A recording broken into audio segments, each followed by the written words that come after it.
Welcome to the class. Welcome to this session of ICT virtual classroom. Dear students, मेरा नाम है Rajesh Chamola, teacher science ICT virtual classroom Dehradun से।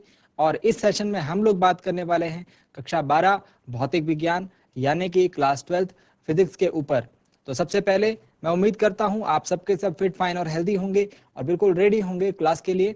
आप लोग अपनी रिस्पेक्टिव पोजीशंस ले चुके होंगे और आपके हाथ में एक कॉपी और एक पेन जरूर होगा।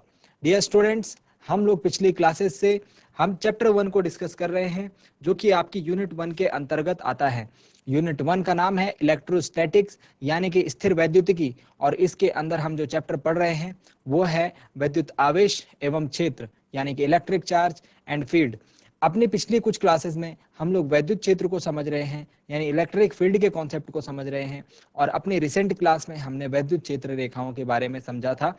हमने देखा था कि वैद्युत क्षेत्र रेखाएं कुछ गुणों को प्रदर्शित कर रही हैं यानी कि वो कुछ बिहेवियर शो कर रही हैं, और उन बिहेवियर्स के बारे में हमने पिछली क्लास में पढ़ा था। आज की क्लास में सबसे पहले इलेक्ट्रिक फील्ड लाइंस को रिवाइज करेंगे और आज के टॉपिक के ऊपर आएंगे जो कि है इलेक्ट्रिक फ्लक्स। इलेक्ट्रिक फ्लक्स जो है वो इलेक्ट्रिक फील्ड से रिलेटेड है, इसीलिए आज मैं थोड़ा सा पहले इलेक्ट्रिक फील्ड को और इलेक्ट्रिक फील्ड लाइंस को आपको रिवाइज करवाने वाला हूं। डियर स्टूडेंट्स, आने वाली कुछ क्लासेस में हम लोग जो इंपॉर्टेंट टॉपिक्स डिस्कस करने वाले हैं वो है इलेक्ट्रिक फ्लक्स आज की क्लास में, उसके बाद वैद्युत द्विध्रुव, और वैद्युत द्विध्रुव में के अनेक बिंदुओं पर उत्पन्न जो वैद्युत क्षेत्र है उसकी गणना हम करेंगे, और इसके बाद लास्ट पार्ट में हम लोग गॉस के नियम और गॉस के नियम पर आधारित जो अनुप्रयोग हैं उनको हम देखेंगे। तो आने वाले सारे ही टॉपिक्स आपके बोर्ड एग्जाम के पॉइंट ऑफ व्यू से इंपॉर्टेंट रहने वाले हैं, इसीलिए मैं चाहता हूं कि आप लोग आने वाले कुछ सेशंस में क्लास को मिस ना करें और अपना पूरा ध्यान क्लास के ऊपर रखें।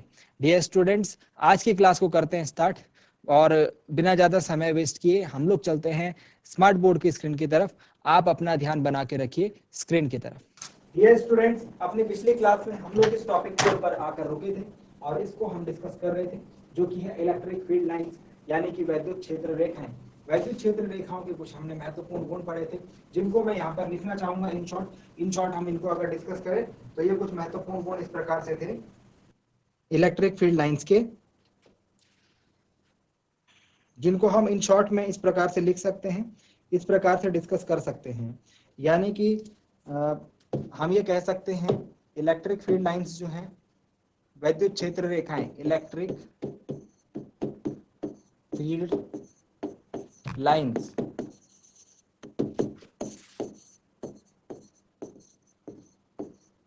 वैद्युत क्षेत्र रेखाएं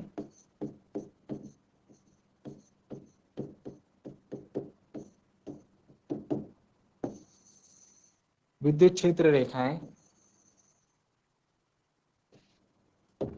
नंबर 1 कैसी होती हैं? मैंने आपको बताया था काल्पनिक रेखाएं होती है।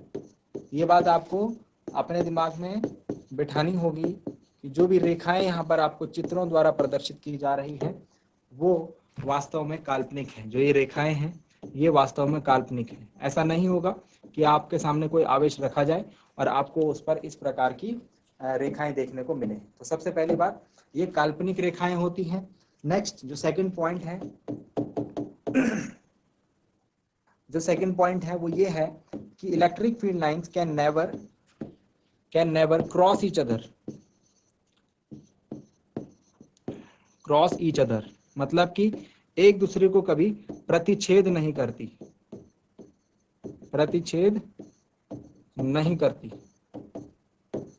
वैद्युत क्षेत्र रेखाएं एक दूसरे को, दो वैद्युत क्षेत्र रेखाएं एक दूसरे को कभी प्रतिच्छेद नहीं करती। नंबर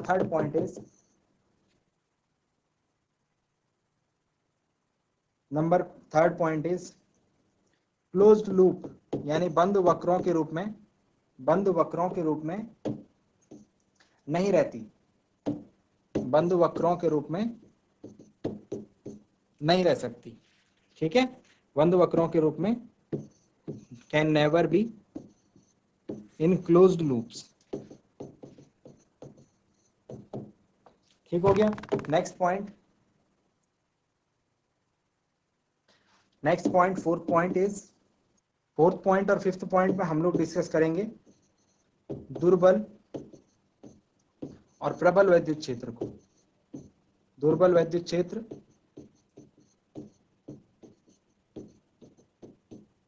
और प्रबल वैद्युत क्षेत्र,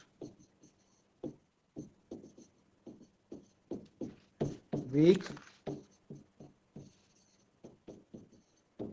electric field and strong electric field. Weak electric field कौन सा होता है? वीक इलेक्ट्रिक फील्ड वो इलेक्ट्रिक फील्ड होगा जिसमें कि वैद्युत क्षेत्र रेखाएं पास पास होंगी, क्लोजर होंगी, पास पास या फिर ये भी कह सकते हैं कि सघन होंगी, डेंसर होंगी, ठीक है। और स्ट्रॉन्ग इलेक्ट्रिक फील्ड जहां पर वैद्युत क्षेत्र रेखाएं फार होंगी, यानी दूर दूर होंगी, या कि रेयरर होंगी, रेयरर कह सकते हैं या फिर दूर दूर कह सकते हैं हम।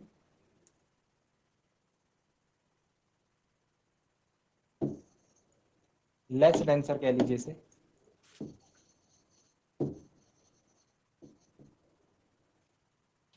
Okay, less dense. तो ये हमने वैद्युत क्षेत्र रेखाओं के कुछ गुण देखे थे, और इसमें एक पॉइंट आपको और बताना चाहता हूं, ये तो हम पिछली क्लास में पढ़ चुके थे। अब आज की क्लास में जो मैं पॉइंट बताना चाहता हूं वो वैद्युत बल रेखाओं के बारे में बात कर रहा हूं, बल रेखाओं के बारे में, लाइंस ऑफ फोर्स, ठीक है। जो वैद्युत क्षेत्र रेखा है उन्हीं की बात कर रहे हैं। अगर दो आवेश होंगे तो उन पर जो है परस्पर बल लगेगा, है ना। जो बल किस प्रकार से लगेगा ये हमने रेखाओं के माध्यम से दिखा रखे। अगर ये पॉजिटिव चार्ज है, मतलब Q 0 से बड़ा है, आवेश जो है 0 से बड़ा है यानी पॉजिटिव चार्ज है, तो इसमें वैद्युत क्षेत्र रेखाएं आपको बाहर की तरफ जाती हुई दिख रही होंगी। तो मतलब कि इसका जो वैद्युत क्षेत्र है वो बाहर की तरफ है, ठीक है। तो वैद्युत क्षेत्र रेखाएं में भी मैं आप देख पा रहा हूं ऐसी रेखाएं जा रही हैं जो कि बाहर की तरफ, जो कि आवेश के पास तो नजदीक नजदीक है, लेकिन आवेश से दूर जाने पर ये दूर दूर होती जाएंगी।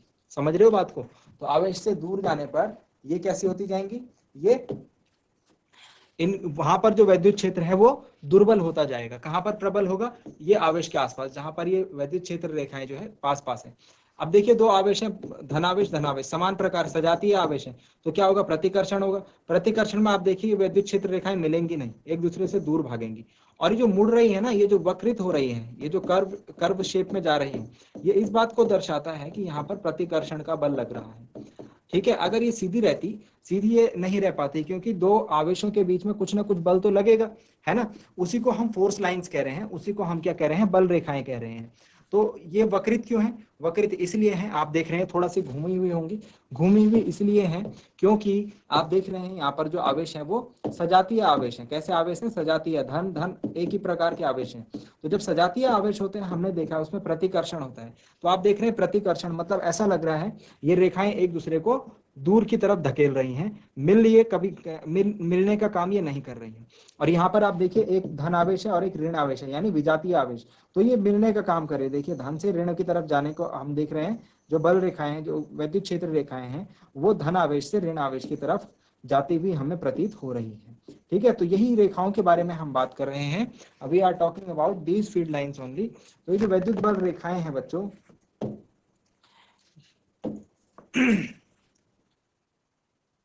कहां से स्टार्ट करती हैं? Starts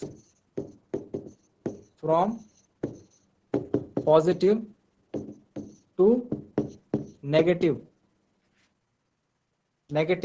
charge, starts from positive to negative charge, यानी धनावेश से ऋणावेश की तरफ ये अग्रसित होती है। धनावेश से ऋण आवेश की तरफ, ठीक हो गया। तो बल रेखाएं जो है धनावेश से ऋणावेश की तरफ होती हैं। Line of force start and normally on the surface of a conductor. Lines of force never intersect each other due to superposition principle. Superposition principle हमने पढ़ा था। सुपरपोजिशन प्रिंसिपल यानी अध्यारोपण का सिद्धांत।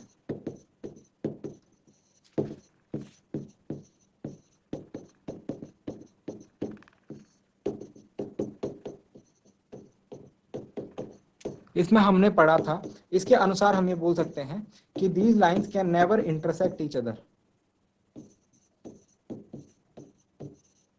Can never intersect each other. Okay, तो superposition principle के according the lines of force never intersect each other. Okay, कौन सी? Lines of force. Next point जो है इसमें एक बात और आप ध्यान रखेंगे कि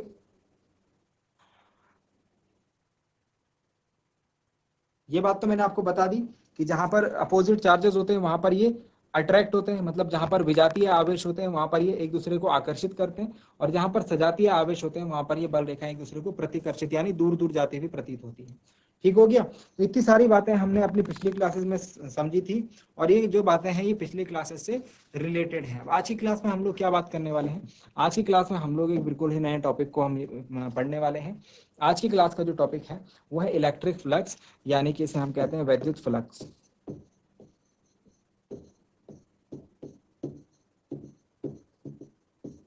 वैद्युत फ्लक्स, इलेक्ट्रिक फ्लक्स यानी वैद्युत फ्लक्स। तो वैद्युत फ्लक्स जो है बच्चों, ये एक नई राशि है आपके पास, और इसको पढ़ने में आपको मजा जो है आने वाला है। तो वैद्युत फ्लक्स को पढ़ने से पहले हम लोग इलेक्ट्रिक फ्लक्स की मैंने यहाँ पर परिभाषा लिखी है, सूत्र लिखा है, डायग्राम सब कुछ दिख रहा है आपको। लेकिन इससे पहले आपको एक चीज मैं समझाना चाहूंगा कि वैद्युत फ्लक्स में हम लोग विद्युत क्षेत्र का यूज तो करते हैं, इलेक्ट्रिक फील्ड का यूज तो करते हैं, ई आपको दिख रहा होगा फॉर्मूला में, लेकिन हम यहाँ पर डेल्टा एस को समझने की कोशिश करते हैं। जो डेल्टा एस लिखा हुआ है कैपिटल लेटर्स में, इसको हम समझने की कोशिश करते हैं कि डेल्टा एस क्या है। ये आपके पास एक नई राशि है। अगर मैं बोलूं कि ये क्षेत्रफल है, एस मतलब सरफेस, सरफेस का क्षेत्रफल है,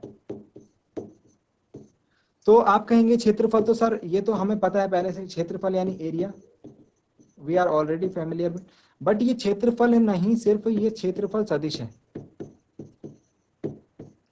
this is area vector. Area vector आपके पास कुछ नया है। एरिया वेक्टर को किस प्रकार से समझेंगे? एरिया वेक्टर को आप इस प्रकार से समझिए कि अगर कोई सदिश राशि होती है तो उसके पास क्या होती है? एक दिशा होती है। तो जब मैं क्षेत्रफल को दिशा प्रदान कर दूंगा, जब क्षेत्रफल एक निश्चित दिशा में हम लेंगे तो उसे हम एरिया वेक्टर के नाम से या क्षेत्रफल सदिश के नाम से जानते हैं। अब जैसे सपोज क्षेत्रफल सदिश का क्या नाम हो गया?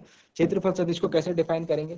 तो पहले मैं आपको ये डिफाइन कर रहा हूं कि what is the definition of electric flux, और उसके बाद वन बाय वन हम लोग इसमें आने वाले जो इंपॉर्टेंट टर्म्स हैं, इंपॉर्टेंट पद हैं, उनके बारे में डिस्कशन हम करते हैं। ठीक है? तो इलेक्ट्रिक फ्लक्स, सबसे पहले फ्लक्स का मतलब होता है टू फ्लो। फ्लक्स का मतलब क्या होता है? बहना। ठीक है? तो बहने की जो लाइंस है हमको बहती हुई दिख रही है, एक नदी की तरह आप मान लीजिए, पानी की धारा की तरह मान लीजिए। ठीक है? और इलेक्ट्रिक फ्लक्स की जो डेफिनेशन है उसको मैं यहाँ पर नोट डाउन कर रहा हूं, आप भी लिखिए, मेरे साथ लिख सकते हैं। छोटी सी डेफिनेशन लिख रहा हूं पहले।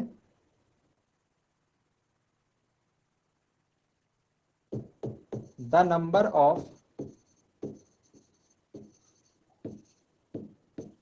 Electric field lines, the number of electric field lines passing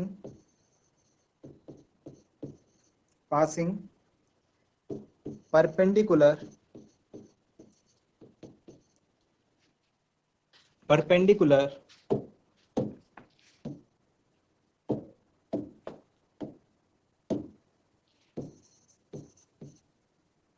to the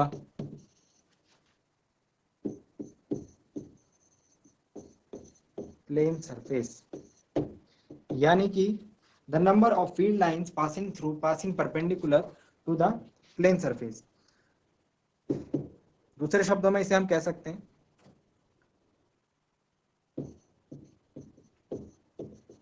समतल पृष्ठ के लंबवत, the number of electric field lines passing perpendicular to the plane surface, समतल पृष्ठ के लंबवत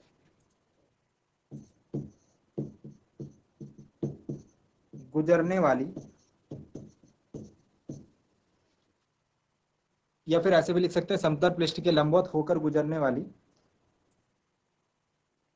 वैद्युत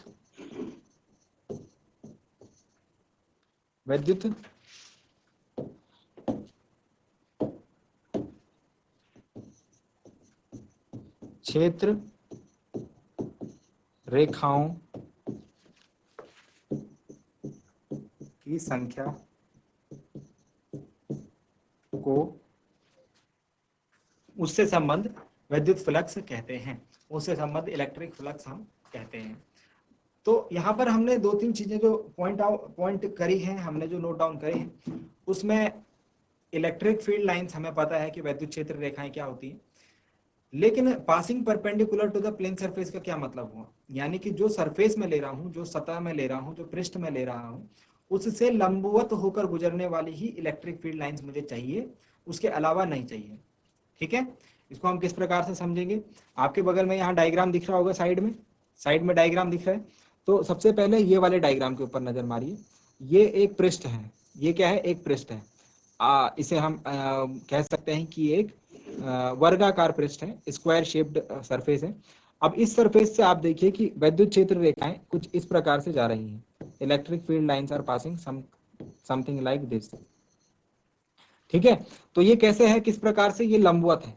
अगर जो पृष्ठ है उसको मैं इस प्रकार से ले लूं, तो जो विद्युत क्षेत्र रेखाएं हैं ये इसके लंबवत जा रही हैं। लंबवत मतलब 90 डिग्री का एंगल मुझे बनता हुआ यहाँ पर दिख रहा है पृष्ठ के और विद्युत क्षेत्र रेखाओं के बीच में। तो मुझे ये वाली क्षेत्र रेखाएं लेनी है, जिसमें कि क्या होगा, जिसमें कि विद्युत क्षेत्र और जो पृष्ठ है जिस पर हम फ्लक्स की गणना कर रहे हैं, विद्युत फ्लक्स की, उसके साथ ही 90 डिग्री का एंगल बनाए।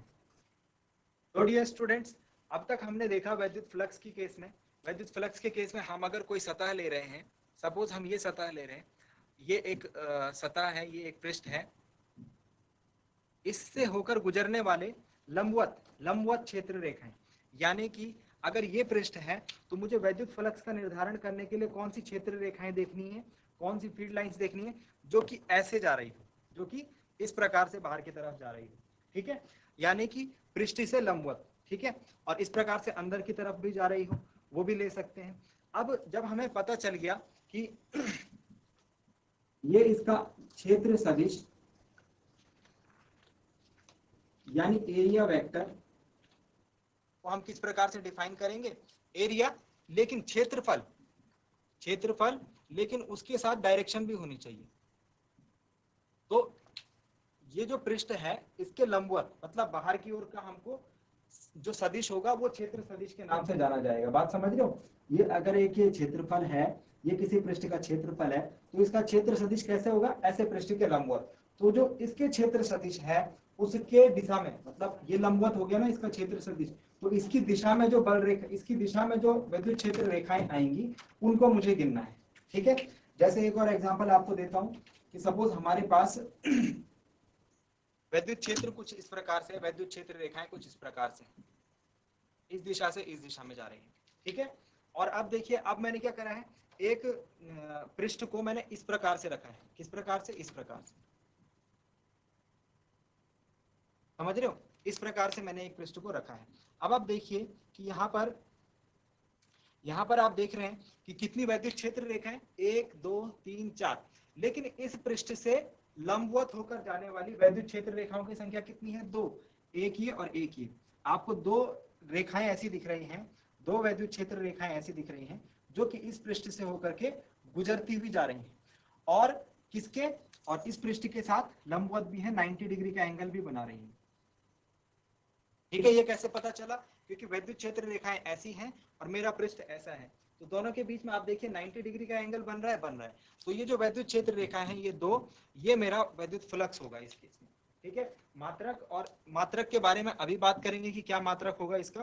पहले आप क्षेत्र सदिश को समझिए। क्षेत्र सदिश आपके पास एक नई राशि, ये तो हो गया सिंपल प्लेन फिगर, समतलीय जो आकृति है, समतल एक समतलीय चित्र हो गया।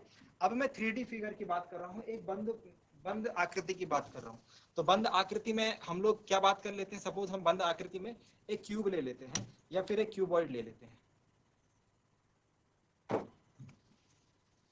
बंद आकृति में हम लोग एक क्यूब ले लेते हैं या फिर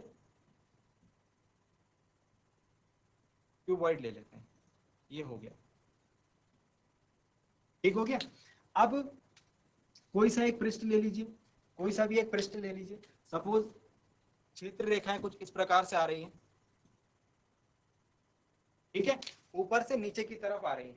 ठीक, अब मैं कोई एक पृष्ठ ले रहा हूं, सपोज मैंने ये ऊपर वाला पृष्ठ लिया, ये ऊपर वाला पृष्ठ जो घनाभ है, क्यूबॉइड है, उसका ऊपर वाला पृष्ठ लिया, तो यहां से विद्युत क्षेत्र रेखाएं ऐसे जा रही है नीचे। ठीक, अब मुझे क्या करना है, इसका स्थिति सदिश, इसका स्थिति सदिश मैंने क्या बताया था, सॉरी इसका क्षेत्र सदिश क्या बताया था, इसके लंबवत होगा। तो ये पृष्ठ है, इसके लंबवत ऐसे भी हो सकता है और ऐसे भी हो सकता है, इसके लंबवत ऐसे भी हो सकता है इसका सदिश, क्षेत्र सदिश, और ऐसे भी हो सकता है। लेकिन आपको जो क्षेत्र सदिश यहाँ पर लेना है वो बाहर की ओर वाला लेना है, ये बात आप ध्यान रखेंगे। कौन सी डायरेक्शन में लेना है, बाहर की ओर। तो जो क्षेत्र सदिश की दिशा होगी वो जो होगा तल के बाहर की ओर, अंदर की ओर नहीं, ये आपको लेना है। कौन सी आकृतियों में, बंद आकृतियों में, ये बात आप ध्यान रखेंगे। अगर बंद आकृति होगी यानी क्लोज्ड फिगर होगा,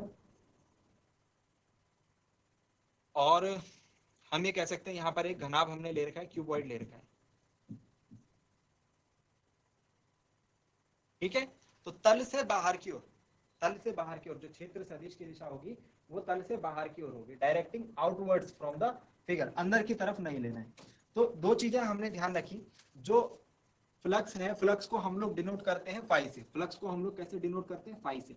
तो फाई अब तक आप समझे होंगे किन दो चीजों पर निर्भर कर रहा है, एक तो विद्युत क्षेत्र रेखाओं पर, एक विद्युत क्षेत्र रेखाओं पर, दूसरा क्षेत्र सदिश पर, दूसरा क्षेत्र सदिश पर। तो विद्युत क्षेत्र रेखाओं पर ई पर निर्भर कर रहा है और एरिया पर निर्भर कर रहा है, यानी कि क्षेत्रफल पर निर्भर कर रहा है। अभी आगे इसका फॉर्मूला हम बनाएंगे। इतनी बात अगर आपको समझ में आ गई कि दो चीजों पर ये निर्भर कर रहा है, मैं आपको इसको दिखाना चाहूंगा कि सपोज हम एक क्षेत्रफल, एक कोई तल लेते हैं और उसमें हम देख रहे हैं कि विद्युत क्षेत्र रेखाएं किस प्रकार से चल रही हैं, किस प्रकार से जो फ्लक्स है वो निर्भर करता है इन दो राशियों पर। तो सपोज ये विद्युत क्षेत्र रेखाएं हैं, ये इस प्रकार से चल रही है। मैंने एक तल रखा इस प्रकार से, तो सबसे पहली केस में जो तल है वो कुछ ऐसा है, ठीक है। और इससे होकर मैं देख रहा हूं कि तीन विद्युत क्षेत्र रेखाएं जा रही हैं, इससे होकर के तीन विद्युत क्षेत्र रेखाएं जा रही हैं। अब अगर मैं दूसरा तल इसकी जगह पर रखूं,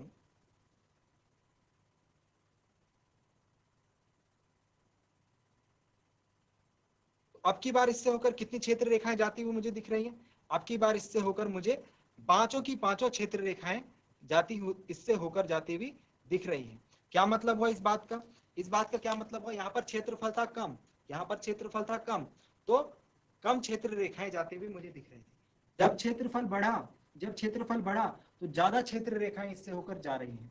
कहने का क्या मतलब हुआ कि जो विद्युत फ्लक्स है, ये विद्युत फ्लक्स है, ये इस क्षेत्रफल के डायरेक्टली प्रोपोर्शनल होता है। मतलब कि जिस तल पर हम विद्युत फ्लक्स की गणना कर रहे हैं, अगर उस क्षेत्रफल का मान बढ़ जाए तो विद्युत फ्लक्स का मान भी बढ़ जाएगा, अगर उस क्षेत्रफल का मान कम हो जाए तो विद्युत फ्लक्स का मान भी कम हो जाएगा। पहला पॉइंट। दूसरा पॉइंट देखिए, ये ई पर भी निर्भर कर रहा है, ये ई पर भी निर्भर कर रहा है। अब की बार में दो क्षेत्रफल जो है, दो तल जो है वो एक ही प्रकार के ले रहा हूं, एक ही साइज के ले रहा हूं, ठीक है। और ये दोनों जो है समान साइज के, ठीक है, ध्यान रखेंगे इस बात को। और यहाँ पर जो विद्युत क्षेत्र रेखाएं हैं वो सपोज दुर्बल है, ई यहाँ पर कम है और ई यहाँ पर ज्यादा है, तो यहाँ पर प्रबल विद्युत क्षेत्र रेखाएं, यहाँ पर जो विद्युत क्षेत्र है वो प्रबल है इसकी तुलना में। मतलब कि विद्युत क्षेत्र की प्रबलता का हम कैसे निर्धारण करते हैं, पिछली क्लास में बताया था आपको और आज भी मैंने बात करी है कि विद्युत क्षेत्र रेखाओं का निर्धारण हम लोग, सॉरी विद्युत क्षेत्र का निर्धारण हम लोग विद्युत क्षेत्र रेखाओं से करते हैं। अगर विद्युत क्षेत्र रेखाओं की संख्या ज्यादा सघन होंगी, ज्यादा नजदीक होंगी, तो वहां पर हम कहेंगे विद्युत क्षेत्र ज्यादा। तो इसकी तुलना में यहाँ पर विद्युत क्षेत्र ज्यादा है। कैसे पता लगेगा, यहाँ पर जो विद्युत क्षेत्र रेखाएं होंगी वो ज्यादा सघन, ज्यादा नजदीक नजदीक हमको देखने को मिलेंगी यहाँ पर, ठीक है। इससे क्या पता लग रहा है, इससे मुझे एक बात पता लग रही है कि जहां पर विद्युत क्षेत्र रेखाएं कम, वहां पर जो विद्युत फ्लक्स है वो कम, और जहां पर विद्युत क्षेत्र रेखाएं अधिक, यहाँ पर सघन है विद्युत क्षेत्र रेखाएं, तो यहाँ पर कैसा विद्युत क्षेत्र है, प्रबल विद्युत क्षेत्र, और यहाँ पर दुर्बल विद्युत क्षेत्र है, क्योंकि यहाँ पर विद्युत क्षेत्र रेखाएं दूर दूर है। तो जहां पर मैं देख रहा हूँ दुर्बल विद्युत क्षेत्र है, वहां पर फ्लक्स देखो आप, यहाँ पर 3 फ्लक्स है और यहाँ पर 1 2 3 4 5 6, यहाँ पर फ्लक्स का जो मान है 6 है। तो कहां पर फ्लक्स की वैल्यू ज्यादा आई, 6 कहां पर आई, जहां पर विद्युत क्षेत्र प्रबल था। मतलब कि सीधी सीधी बात है, विद्युत क्षेत्र की प्रबलता के साथ जो विद्युत फ्लक्स है उसका मान बढ़ता या घटता। अगर विद्युत क्षेत्र बढ़ेगा तो विद्युत फ्लक्स का मान बढ़ेगा, अगर विद्युत क्षेत्र घटेगा तो विद्युत फ्लक्स का मान बढ़ेगा। विद्युत क्षेत्र का सीधा सीधा मतलब किससे है, विद्युत क्षेत्र रेखाओं से। क्षेत्र रेखाएं अगर पास पास होंगी, सघन होंगी, मतलब क्लोजर होंगी, डेंसर होंगी, तो हमको क्या पता लगेगा, यहाँ पर विद्युत क्षेत्र प्रबल है। अगर ये दूर दूर होंगी तो हमको क्या पता लगेगा, यहाँ पर विद्युत क्षेत्र दुर्बल है। प्रबल विद्युत क्षेत्र के साथ फ्लक्स का मान बढ़ेगा और दुर्बल विद्युत क्षेत्र के साथ फ्लक्स का मान घटेगा। लास्ट पॉइंट पे आता हूँ बच्चों। अगर आपको ये बात समझ में आ गई कि फाई जो है, विद्युत फ्लक्स जो है, इलेक्ट्रिक फ्लक्स जो है वो दो राशियों पर निर्भर करता है, विद्युत क्षेत्र और क्षेत्रफल, क्षेत्र सदिश पर। अब तीसरी बात मैं आपको ये बताना चाहता हूँ कि फाई जो है एक कैसी क्वांटिटी है, फाई एक अदिश राशि है। कैसी राशि है, अदिश राशि है, यानी it is an scalar quantity. लेकिन यहाँ पर ई जो है ये वेक्टर क्वांटिटी है, यानी सदिश राशि है, और ए जो है ये भी मैंने क्या बोला था, ये भी वेक्टर क्वांटिटी है, क्योंकि क्षेत्र सदिश की हम लोग यहाँ पर बात कर रहे हैं, यहाँ पर क्षेत्रफल की बात नहीं कर रहे हैं। ध्यान दीजिए, क्षेत्रफल यानी area, area will be scalar quantity, यानी कि एक अदिश राशि होगा। लेकिन अगर मैं क्षेत्र सदिश की बात करूं, ये ए क्या है, ये है क्षेत्र सदिश, क्षेत्रफल सदिश यानी एरिया वेक्टर। तो ये कैसी राशि है, ये सदिश राशि है। इसमें आप अंतर अपने दिमाग में बना के रखिए, ये दोनों बातें जो है अलग अलग हैं। तो अगर मैंने देख लिया फाई जो है इन दो पर निर्भर है, लेकिन आप देखिए फाई ई और ए पर निर्भर है, तो फाई तो कैसी राशि है, विद्युत फ्लक्स तो कैसी राशि है, मैंने कहा अदिश राशि है। तो जब दो सदिशों का गुणनफल अदिश निकालना होता है तो उनके बीच में कौन सा प्रोडक्ट होता है, डॉट प्रोडक्ट। और इसको हम इस प्रकार से भी लिख सकते हैं, इसका जो मैग्नीट्यूड होगा उसको हम ऐसे लिख सकते हैं, ई ए कॉस थीटा। थीटा जो होगा वो ई और ए के बीच का एंगल होगा, यानी विद्युत क्षेत्र और क्षेत्र सदिश के बीच का कोण जो होगा वो थीटा होगा, और हम विद्युत फ्लक्स को इस प्रकार से गणना कर सकते हैं। इतनी सारी बातें जो मैंने पीपीटी में पहले से नोट डाउन करी हुई हैं, वो समझाने के लिए मैंने आपको ये सारी बातें बताई। अब आपके दिमाग में क्षेत्रफल सदिश, क्षेत्र सदिश की यहाँ पर बात करने वाले हैं, क्षेत्रफल की बात नहीं करने वाले हैं। दूसरा चीज, जो फाई है वो ई और ए का डॉट प्रोडक्ट होता है, ठीक है, ई और ए का डॉट प्रोडक्ट होता है, मतलब दो सदिशों का अदिश गुणन होता है, ई और ए का अदिश गुणन होता है, ठीक है। तो चलिए इन सारी बातों को अब हम करते हैं नोट डाउन। आई होप कि जो बातें बताई वो समझ में आई होंगी। चलते हैं हम स्मार्ट बोर्ड की तरफ।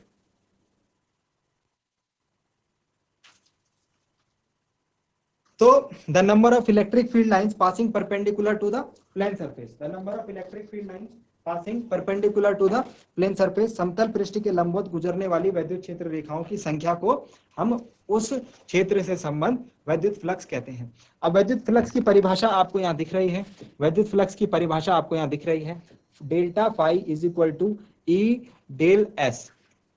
यहाँ पर जो डेल्टा इन्होंने यूज करा हुआ है, डेल्टा इज यूज्ड फॉर एक छोटा सा क्षेत्रफल, यानी कि हम क्या करते हैं, हम इस पूरे बड़े से क्षेत्रफल का इलेक्ट्रिक फ्लक्स, वैद्युत फ्लक्स गणना करने के लिए हम एक छोटा सा क्षेत्रफल ले लेते हैं, इतना छोटा सा इस पूरे पृष्ठ में। ये जो मैं आपको शो कर रहा हूँ ये भी थोड़ा बड़ा है, और इसको हम नाम दे देते हैं, डेल्टा एस, क्योंकि एस तो बड़ा है, एस तो पूरा है, लेकिन इसका छोटा सा भाग हम डेल्टा एस बोल देते हैं इसे, ठीक है।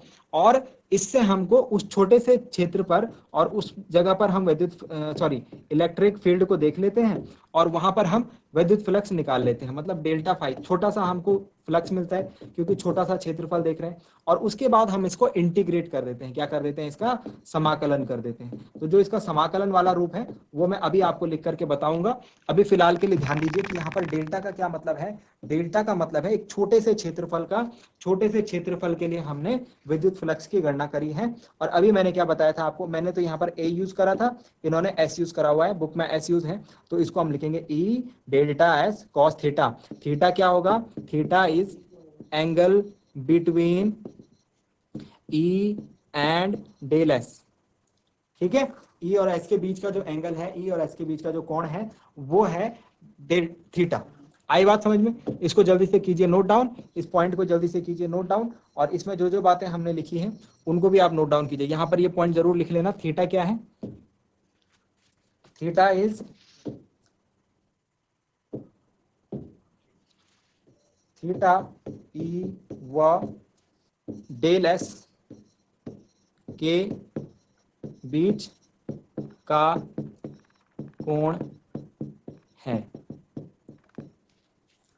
ठीक हो गया, इतने पॉइंट्स को नोट कीजिए। विद्युत फ्लक्स को आप समझ रहे हैं, ठीक है। इस विद्युत फ्लक्स का जो है काफी यूज है बच्चों, कहां पर, इस विद्युत फ्लक्स का काफी यूज है कहां पर, गॉस के नियम में, गॉस की जो प्रमेय है, गॉस थ्योरम हम पढ़ेंगे, वहां पर इसका यूज है, ठीक है। तो इसीलिए इसको यहाँ पर समझिए और इससे रिलेटेड जो भी कंफ्यूजन आपके माइंड में है उनको क्लियर कीजिए।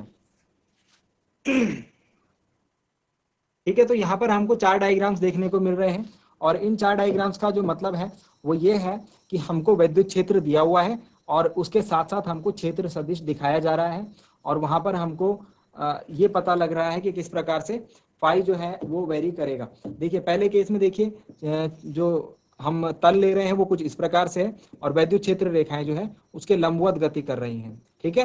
तो हमने क्या करा, क्षेत्रफल का एक छोटा सा भाग लिया जिसको हमने डेल एस नाम दिया, डेल्टा एस नाम दिया, डेल्टा मतलब छोटा है, ठीक है।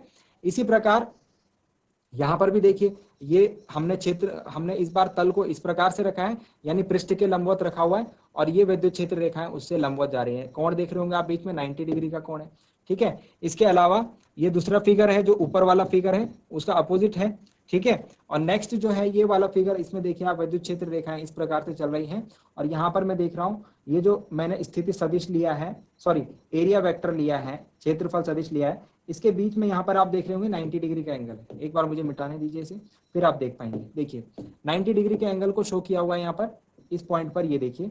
तो कहने का क्या मतलब है, डेल्टा एस और ई के बीच में जो एंगल होना चाहिए दैट शुड बी 90 डिग्री का, सॉरी वो उसके लंबवत होना चाहिए, परपेंडिकुलर होना चाहिए, है ना।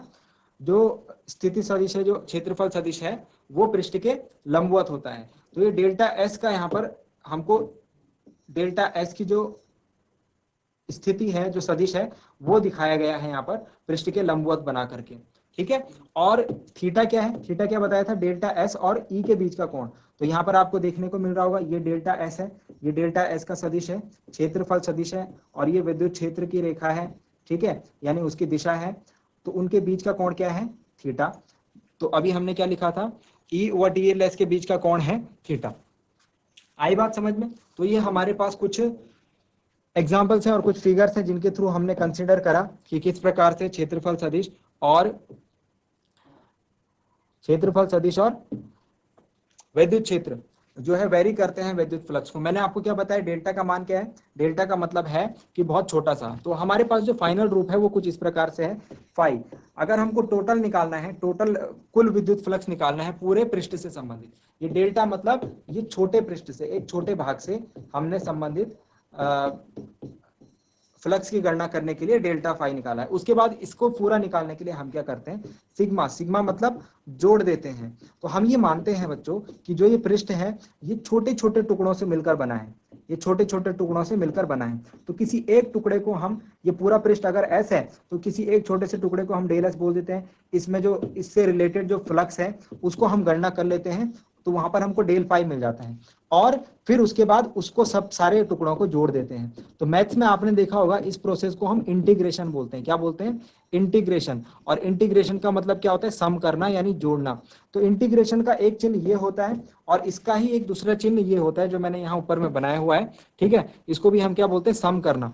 तो हमने क्या करा है यहाँ पर, जो हमने विद्युत फ्लक्स हमने कंसिडर करा था उसको हमने सिग्मा, सिग्मा मतलब जोड़ दिया है, सिग्मा मतलब जोड़ दिया है। और किसको जोड़ा हमने, जो ई डॉट डेल एस आया था, जो एक छोटे से टुकड़े के लिए जो विद्युत फ्लक्स का मान आया था उसको हमने जोड़ दिया। सिग्मा मतलब उसको हमने पूरे क्षेत्रफल में जितने भी छोटे छोटे टुकड़े थे सबको जोड़ दिया।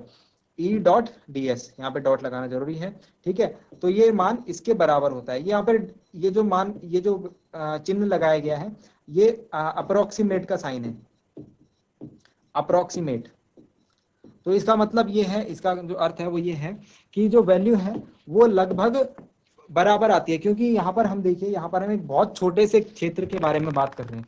वो क्षेत्र को हम कुछ इस प्रकार से डिफाइन करते हैं, डेल एस टेंड्स टू 0, मतलब कि बहुत ही छोटा। इतना छोटा कि वो 0 के लगभग उसका मान है। तो मतलब इसको हम एज्यूम करके चल रहे हैं, इसको हम एज्यूम करके चल रहे हैं।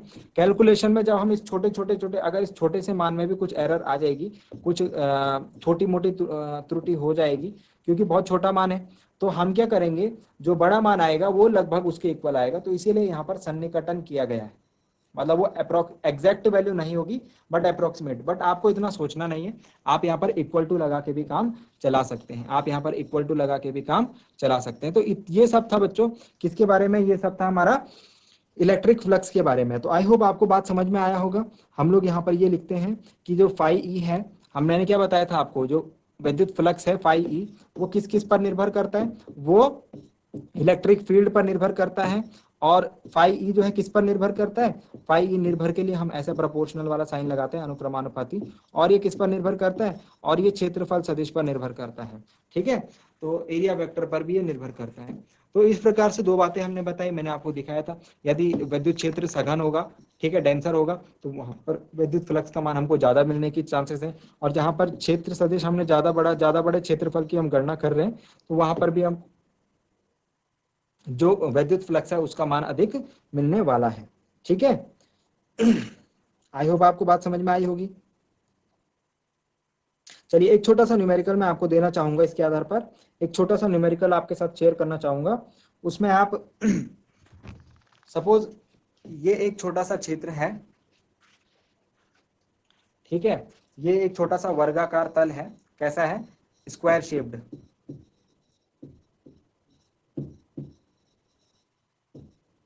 मान है, वर्गाकार तल समतल है, और इसकी एक भुजा ए है, इसकी एक भुजा क्या है, ए, स्मॉल ए। अब इससे होकर के गुजरने वाली जो विद्युत क्षेत्र रेखाएं हैं वो है ई, वो कितनी है, ई। आप फाई ई का मान कैलकुलेट कीजिए, यानी इससे होकर जो इससे संबंध जो विद्युत फ्लक्स है उसका मान आप कैलकुलेट कीजिए। थोड़ा सा दिमाग लगाइए, फिर मैं बता रहा हूं तुरंत। देखो इसको कैसे आप फाइंड आउट करोगे, हमने कहा ई डॉट डेल एस, यानी कि विद्युत क्षेत्र कितना है, ई, ठीक है, और क्षेत्रफल जिस तल पर हम विद्युत फ्लक्स निकाल रहे हैं उसका क्षेत्रफल क्या है, तो वर्ग का क्षेत्रफल। वर्ग का क्षेत्रफल क्या होता है, वर्ग का क्षेत्रफल होता है ए स्क्वायर, भुजा गुणा भुजा, है ना।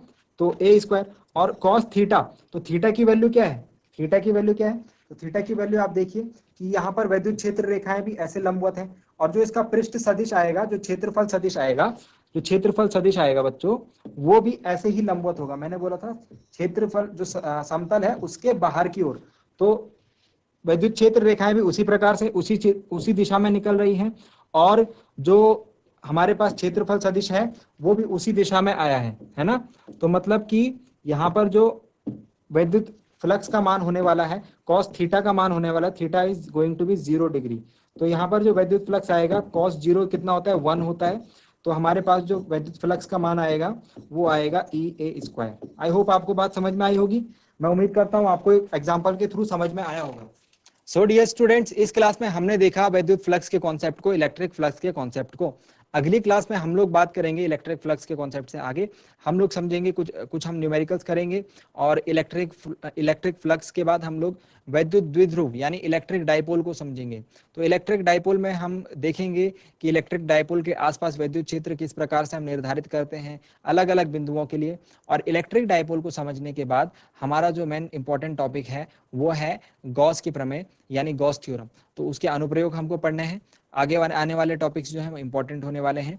डियर स्टूडेंट्स, मैं उम्मीद करता हूं आज की क्लास में आपको कुछ नया सीखने को मिला होगा, आपने आज की क्लास को एंजॉय किया होगा। अगली क्लास में मिलेंगे एक नए और इंटरेस्टिंग टॉपिक के साथ। क्लास से जुड़ने के लिए आप सभी का बहुत बहुत धन्यवाद। Thank you very much and have a nice day.